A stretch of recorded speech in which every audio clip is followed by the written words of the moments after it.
Olá, estamos aqui com a dona Eide Silvago, a esposa do pastor Silvago, e vamos fazer uma entrevista sobre os desafios da esposa do pastor. Muito obrigado por essa entrevista.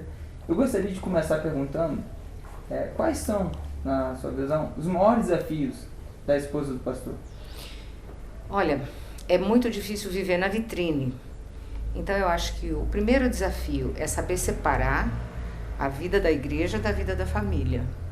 E não deixar que misturar, entendeu? Deixar que intervenha. Porque nós, como mulheres, a nossa primeira responsabilidade é para com a nossa família. Então, eu creio que isso. O primeiro desafio é separar, deixar que a vida da família seja realmente privada. A mulher do pastor, ela deve exercer vários ministérios na igreja? Ou isso é uma visão muito antiquada, muito antiga? Eu não digo que seja uma visão antiquada, mas era uma questão de necessidade algumas décadas atrás, porque as igrejas eram pequenas, não tinha liderança treinada, então o pastor e a esposa chegavam numa igreja, ela tinha que tocar, cantar, ensinar a escola dominical, ser a presidente das mulheres. E o pastor, além de pregar, tinha que fazer discipulado, tinha que ensinar a escola dominical, ele tinha que fazer toda a parte administrativa da igreja. Então, eu não digo que seja antiquada, era alguma coisa necessária naquela época. Só que isso acabava afetando a família do pastor. Tanto que a gente vê muitos filhos de pastores revoltados, que eles não tinham atenção. E eu me lembro de uma entrevista que eu fiz com um filho de pastor, até uma pessoa famosa no Brasil, na década de 50, ele disse... eu tinha um pastor, mas eu não tinha pai, por causa do envolvimento demasiado na igreja. Então, hoje, eu vejo que não há necessidade disso e a nossa primeira chamada, o nosso chamado principal, a Bíblia fala que, em primeiro lugar, você tem que cuidar da tua família. Depois você vai cuidar da igreja. E as pessoas agora respeitam mais também. Quando nós chegamos na igreja, que estamos há 27 anos, a igreja era uma igreja pequena, tinha 120 membros. E eu me lembro de alguns irmãos virem me pedir para eu ser presidente das mulheres, dirigir o coro e ensinar a classe de jovens. Nós chegamos aqui, eu tinha um filho de quase 6 anos e uma filha com quase 2. E eles não falavam português direito. Eles falavam português, entendiam, mas... eles tinham dificuldade, quando eles não lembravam da palavra em português, eles falavam, na verdade, portinglês, né? Era tudo misturado. E eu me lembro que eu tive que falar para algumas pessoas, gente, me dá um tempo, deixa eu chegar. Eu preciso de uns 6 meses para me adaptar de novo na cultura e ajudar meus filhos com a adaptação da escola. E sabe que a partir disso, as pessoas pararam de me cobrar. E é claro que 6 meses depois, as crianças já estavam super enturmadas, falando português tranquilamente. Aí sim, aí eu comecei a trabalhar com o coro das mulheres. Mas eu fui pegando uma coisa de cada vez. Atualmente, eu tenho um grupo de oração e eu faço discipulado com 3 mulheres. Então, isso me ocupa bastante, me ocupa a semana inteira. Mas também hoje eu tenho mais liberdade, porque eu já não tenho mais filho em casa. Eu sou aposentada como dentista e trabalho como tradutora e intérprete. Tradução eu faço em casa e como intérprete eu vou a congressos, palestras e interpreto de português para inglês ou espanhol de inglês para português e de espanhol para português ou vice-versa. Então eu acho que hoje é bem mais fácil da gente colocar esse limite.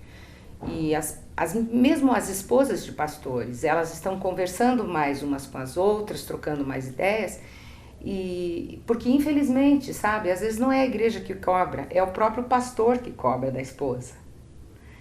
Então a gente precisa colocar limite para fazer bem feito e fazer aquilo que realmente o Senhor te chamou para fazer. Amém. A senhora encara o ministério de ser esposa de pastor como um chamado? Existe um chamado específico para a esposa do pastor? Olha, meu filho, o pessoal sempre me perguntou isso e eu dizia, eu não tenho chamada. Eu era uma profissional liberal, uma dentista, professora de faculdade, e eu me casei com um homem que era pastor. E às vezes as pessoas dizem, mas é tão difícil ser esposa de pastor, mas sabe, eu já descobri que ser esposa de médico é muito difícil.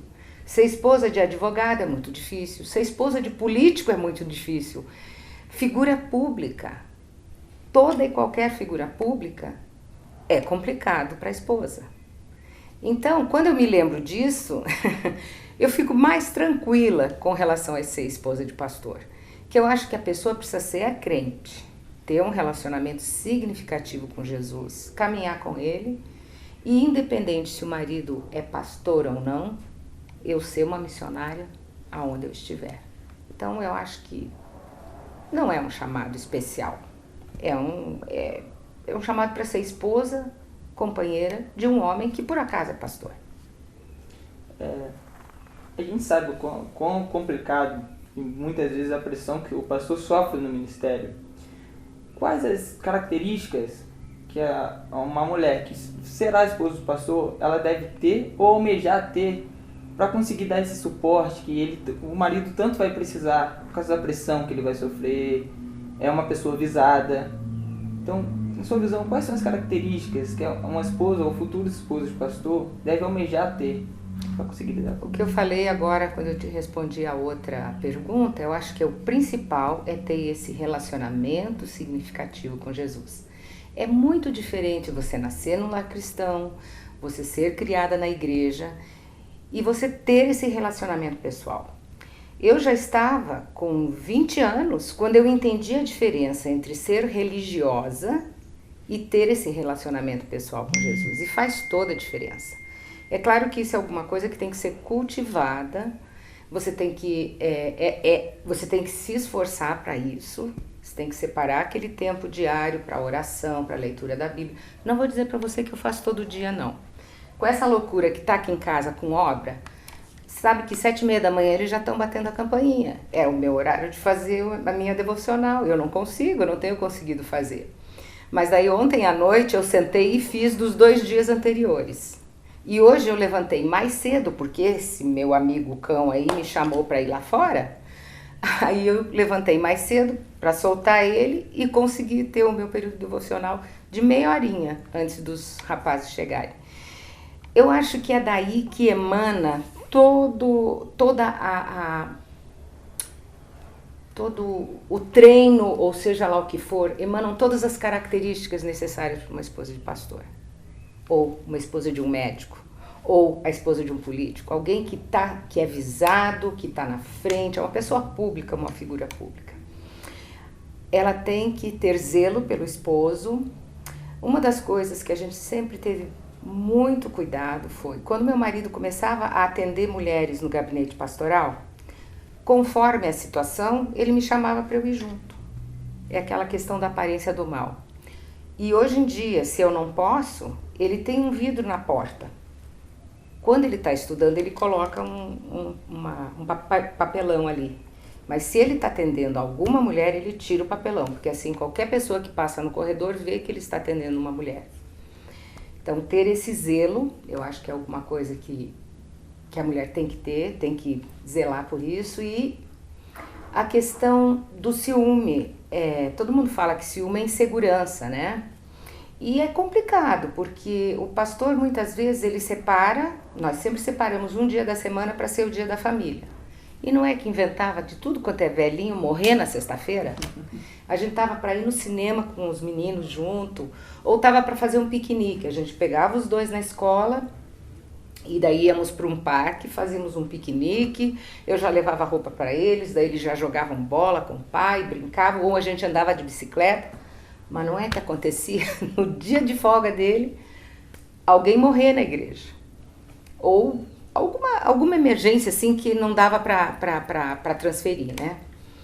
E eu me lembro que muitas vezes o Roberto dizia, então, olha, eu estou devendo para vocês esse piquenique ou esse passeio porque o pai que vai ter que atender. Então, essa questão de ter que dividir a atenção do marido com as pessoas é alguma coisa que tem que ser muito bem trabalhada na cabeça da esposa do pastor, porque ela não pode ficar amargurada com isso.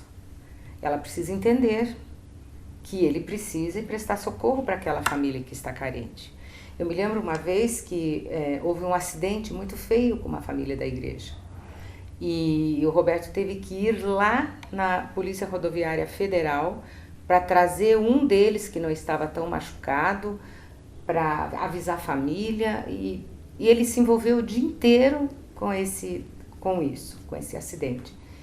E depois os meninos, à noite, queriam saber o que tinha acontecido e foi tão bonitinho, porque eles eram pequenos, talvez tivesse 7, 4, 8 e 5, por aí, de idade, né?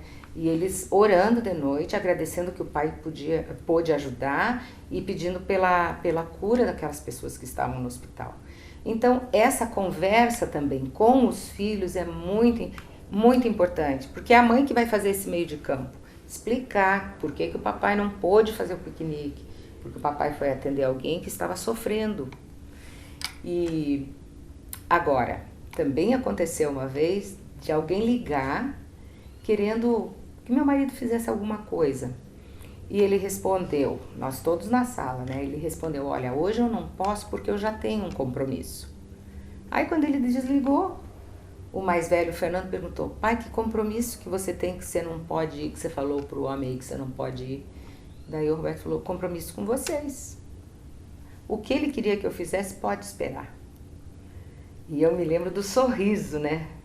Do sorriso do Fernando, feliz porque o compromisso era com eles, né? Com os dois. Falei na vida com Deus, falei no zelo e falei nessa coisa de saber ter jogo de cintura. Tem que ter jogo de cintura, resumindo. Qual a mensagem que a senhora deixaria para as esposas dos pastores e para as futuras esposas dos pastores? Olha, nunca olhe para a sua posição de esposa de pastor como um fardo, porque é privilégio.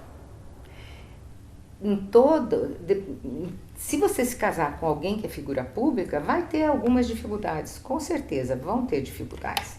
Mas pense, você é uma privilegiada porque você está cuidando de alguém que Deus separou para cuidar do povo dele. Então, queridas futuras esposas de pastor e esposas de pastor, curtam ser esposa de pastor e falem para as outras que é bom ser esposa de pastor. Eu falo para as meninas mais jovens, eu digo, gente, é um privilégio. E Deus, se Deus te colocou ali para ser esposa de pastor, Ele vai te capacitar. Com certeza vai. Deus não faz nada por acaso, tudo está no plano dele. E se Ele te colocou como esposa de pastor, você vai ser uma boa esposa de pastor. Amém? Amém. Gente, essa foi a entrevista com a dona Edi Silvado, a esposa do pastor Silvado. Muito obrigado por essa oportunidade, por esse privilégio. E eu espero que esteja edificando a vida de muitas mulheres, esposas e futuras esposas do pastor, né? Esse aí, divulga já a entrevista. Valeu!